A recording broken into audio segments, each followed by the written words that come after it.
ನಿಂಗಿಷ್ಟೇ ಹೇಳ್ಬಾರ್ದು. ಯಾವುದು ಶಾಶ್ವತ ಅಲ್ಲ, ಹುಟ್ಟು ಶಾಶ್ವತ ಅಲ್ಲ, ಬದುಕಿಗೆ ಹೋಗೋದು ಯಾವುದನ್ನು ತಗೊಂಡು ಹೋಗಲ್ಲ. ಇದೆಲ್ಲ ಮಾತುಗಳಲ್ಲಿ ಆಡೋಕೆ ಸ್ವಲ್ಪ ಆದರೂ ಕೂಡ ಬದುಕಿದ್ದವರಿಗೆ ಈ ನೆನಪುಗಳೇ ಒಂದು ರೀತಿಯ ನರಕರಿದ್ದ ಹಾಗೆ. ಅದನ್ನು ಮೀರಿ ಬದುಕೋದಿದೆಯಲ್ಲ, ಅದು ಒಂದು ಸಮಯ. ಅದನ್ನು ಸ್ವೀಕಾರ ಮಾಡುವಂತಹ ದಿನಗಳು, ಕ್ಷಣಗಳು, ಅವು ದೊಡ್ಡ ಜವಾಬ್ದಾರಿ ಇದೆ. ನೀವು ಅದನ್ನು ನಿರ್ವಹಿಸಬಲ್ರಿ. ಸದಾ ಅವರ ನೆನಪು ನಿಮಗೆ ಶಕ್ತಿ ಆದಮೇಲೆ ಆ ಶಕ್ತಿನೇ ನಿಮ್ಮನ್ನು ಮುನ್ನಡೆಸಲಿ. ಇಷ್ಟೇ ಹೇಳಬಲ್ಲ. ಆರೋಗ್ಯ ಕಾಯ್ಕೊಳ್ಳಿ ಅಂತ ಹೇಳ್ತಿರ್ತೀವಿ. ದುಡಿಮೆ ಸಂಪೂರ್ಣವಾಗಿ ನಮ್ಮನ್ನು ನಾವು ನಮ್ಮ ದುಡಿಮೆ ಕಡೆಗೆ ಹೆಚ್ಚು ಆಸಕ್ತಿನ ಕೊಡ್ತೇವೆ.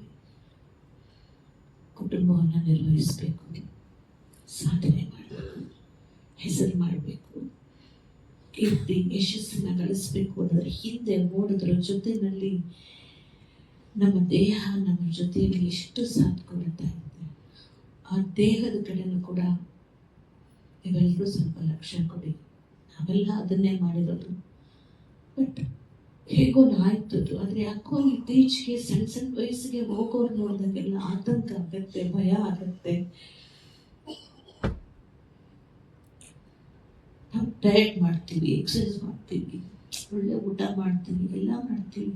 ಯಾಕೆ ನಾವು ಸಾಯ್ತೀವಿ ಗೊತ್ತಿಲ್ಲ. ಇಷ್ಟು ಸಣ್ಣ ವಯಸ್ಸಿಗೆ ಅನ್ಸುತ್ತೆ. ಬಟ್ ಎಲ್ಲ ಮಾಡ್ತೀವಿ. ಆದರೆ ಸ್ಟ್ರೆಸ್ ಅನ್ನೋದಿದೆಯಲ್ಲ, ವಿಪರೀತ ತಗೊಳ್ಳುವಂಥ ಕ್ಷೇತ್ರ ಇದು.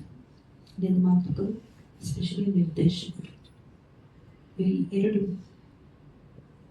ಯಾಕಂದರೆ ಎಲ್ಲ ಹೊರೆ ಅವ್ರ ಮೇಲೆ ಇರುತ್ತೆ. ಆ ಹೊರೆನ ಇಳಿಸ್ಕೊಂಡು ಜೀವನವನ್ನ ಒಂದು ಲಯದಲ್ಲಿ ತಗೊಂಡು ತುಂಬ ಕಷ್ಟವಾದ ಕೆಲಸ. ತುಂಬ ಜನ ಇದ್ದೀರಿ ನಿರ್ಮಾಪಕರಲ್ಲಿ, ತುಂಬ ಜನ ನಿರ್ದೇಶಕರಿದ್ದೀರಿ. ದಯವಿಟ್ಟು ರಿಕ್ವೆಸ್ಟ್ ಮಾಡ್ತೀನಿ, ನೀವು ಚೆನ್ನಾಗಿದ್ರೆ ನಿಮ್ಮ ಹಿಂದೆ ಎಲ್ಲಿಗೂ ಕೂಡ ಬರೋದಿದ್ರೆ ಬರ್ತಾನೆ ಹೋಗುತ್ತೆ. ನಿಮ್ಮ ಹಿಂದೆ ಅದು ಬರಲಿ. ಅದ್ರ ಹಿಂದೆ ನೀವು ಓಡ್ತಾ ನಿಮ್ಮನ್ನು ನಂಬಿದವರು ಇಲ್ಲದ ಹಾಗೆ ಆಗದೆ ಇರಲಿ ಅಂತ ಆಶಿಸ್ತೀನಿ. ಮತ್ತೆ ಹಾರೈಸ್ತೀನಿ. ನೀವೆಲ್ಲ ನಮ್ಮ ಜೊತೆಗೆ ಆರೋಗ್ಯವಾಗಿ, ನೆಮ್ಮದಿಯಿಂದ, ಸಂತೋಷದಿಂದ 100 ಕಾಲ ಬಾಳೋಗಿರಬೇಕು. ಅದನ್ನು ನಾವು ನಿರೀಕ್ಷೆ ಮಾಡ್ತೀವಿ. ಯಾಕಂದರೆ ನಾವು ಇನ್ನೆಷ್ಟು ವಯಸ್ಸು ಬದುಕಿರ್ತೀವಿ ಅಂತ ನಮಗೆ ಗೊತ್ತಿಲ್ಲ. ಆದರೆ ಇದನ್ನು ನೋಡಿದಾಗೆಲ್ಲ ನಮ್ಗೆ ನೋವಾಗ್ತಿರುತ್ತೆ, ತುಂಬ ನೋವಾಗ್ತಿರುತ್ತೆ. ನಮ್ಮ ಅಪ್ಪು ಸತ್ತಾಗಲೂ ಅಷ್ಟೇ ತುಂಬ ನೋವಾಯಿತು. ಹೀಗಾಗದೇ ಇರಲಿ ಭಗವಂತ, ಹೀಗಾಗದೇ ಇರಲಿ ಅಂತ ಹೇಳ್ತಾರೆ.